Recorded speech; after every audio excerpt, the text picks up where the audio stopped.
He was the offensive coordinator at the University of Tulsa. I actually started, as a GA with him, and then moved to receivers, there that second year. But in that time together, we had back-to-back years having the number one offense in the country.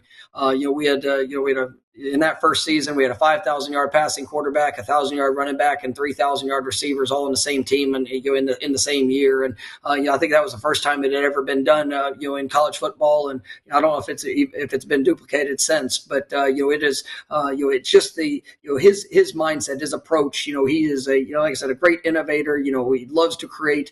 You find creative ways to put our guys in the best position to go win those one-on-one opportunities. And for us, it's going to start on the ground. We got to be able to establish the runs, or be able to establish the running game. It's something that he's done a great job at. I think this last year, at UCF, he had top 10 rushing offense. It's something that he's done. I think at the 19 years in college football, I think he's had 16,000-yard backs. I mean, it's something that we're going to get established, and something that we're really excited about, and that we've been accustomed to these last few years in our time here in Tallahassee. But it's something we got to get back to, and that's going to open up everything else vertically down the field, and what we're going to be able to do in the passing game. And really excited about how that's going to come together, and the tempo and the aggressive mindset of what Coach Malzahn is going to bring,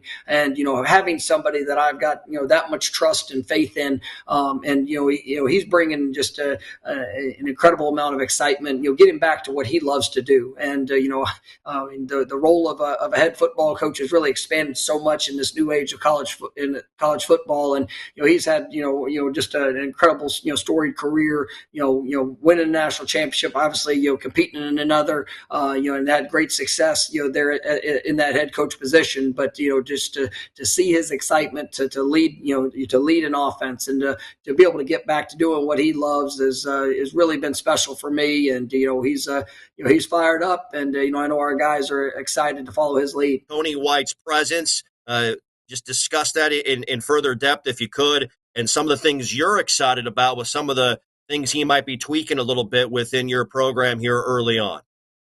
Well, I think Tony is just is one of the like I said earlier, one of the great defensive coordinators in the country, and he's somebody that I've had to compete against in his time when he was at Syracuse for a few years, but he's also somebody that I've been very familiar with. He followed my time at Arizona State, there on that staff where there were some mutual connections, and just got to hear from somebody that would working side by side with him throughout the years. So just the quality of the person, obviously, just the dynamic teacher, another, innovative mind and how to attack and how to implement, his schemes, into a variety of different places. When we had to go against him at Syracuse, it was one of the more challenging, defenses I've ever had to kind of, prepare for. But also then you saw when he went to Nebraska, the ability to not only have the 3-3, but being able to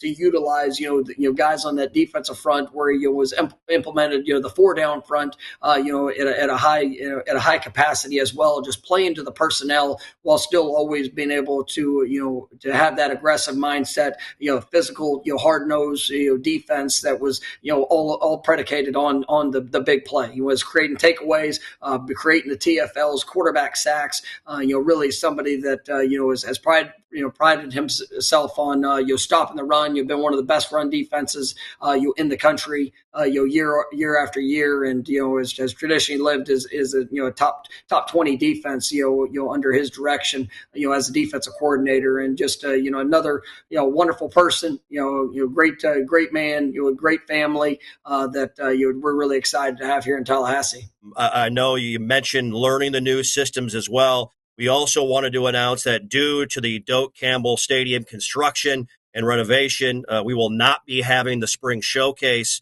here in 2025. So just kind of take me through spring ball and that process as you view it for your football team right now. Yeah, I mean, obviously it's unfortunate, just with some of the circumstances that that present itself. But for us, it's still about the work. It's about the preparation. It's about the daily investment. We get 15 days, and we got to maximize every one of them. Every meeting, every off day, what we do in between. It's going to be just an absolute push to invest and develop in these young men, trying to establish that identity for what this team's going to be. And you like I said earlier, you got to go earn that identity, and that's gonna come out there on that practice field. It's gonna come with everything that we do in the weight room, and you through these tour of duty workouts. But when you get 15 practices to put pads on and to go out there and play the game, it's got to look a certain way. It's got to feel a certain way, and that's going to be our focus, and making sure we're capitalizing on every moment. Coach, I know with not having a spring showcase due to the Doak Campbell Stadium construction and renovation, as a follow up to you guys, and I know you talked about it. What was the consideration in moving the showcase to maybe a different location this year, this spring, with everything going on? Yeah, I mean that's something that was discussed, but you do to we're limited in with NCAA rules on the amount of time that we get to work through spring, and just with how the calendar laid out, and some of the other elements of what that would force, or we might have to miss days, or potentially even opportunities. We just felt it was in the best interest of our team to go through spring and make sure that we're able to capitalize on each of those practices and every meeting, rather than you're having to try to possibly miss an opportunity by going and you're trying to get that done off campus with just some of the hurdles and different distractions of what that could entail. So unfortunately, I mean it is what it is for this spring, but the work will be going on, and these players are excited to go and prepare for what this 25 season is going to be. What did you see in your new quarterback you brought in, Thomas Castellanos, that you liked? Obviously, there's a direct connect there with Gus Malzahn recruiting him at UCF. I know you recruited him as well here at Florida State, and that's a young man I know who's dreamt of being a Seminole. It's always interesting how things kind of come together, and I know he's very excited to be in the Garnet and Gold. Well, I've had to defend him, here the last couple of years, and I think he added a bunch of these gray hairs that are over him. He's he's an absolute talent, and he's a wonderful young man. I think he's one of the more dynamic players in all of college football. I mean, you think back to the 2 years ago, we went up there with one of the best defenses in all of college, and he threw for 300 yards and had over 100 yards rushing against us. He can do it with his arm. Obviously he has the special ability to be able to extend plays. But he's really just he's a true spark, and like I said, a great playmaker that we feel we're going to be able to surround him with a wonderful group of playmakers that I'm excited about what he's bringing to the position. You got guys that have that has experience there in Brock Glenn. Another also you've been able to sign Kevin Sperry, another guy we're really excited about. So I mean, when you look at that room, you got a group of competitors that not only can do wonderful things with their arms, but be able to keep plays alive and then extend them. That's it adds a whole new dynamic to what you can do there offensively, and you're really excited about what that group is going to bring. Duce Robinson, whose father played here at Florida State, lived here obviously in Tallahassee as a young man, returns to Tallahassee, a part of your football program, 6'6", 220 pounds, and that's a guy that made all sorts of plays for USC in the Pac-12 and in the Big Ten here this last season. Yeah, I mean, Deuce is just a dynamic threat, and to have his size, speed. I think that's one of the things that when you watch him, just how easily he moves. I mean, he's explosive. He can get in and out of breaks. There's not a route on the route tree that he can't run.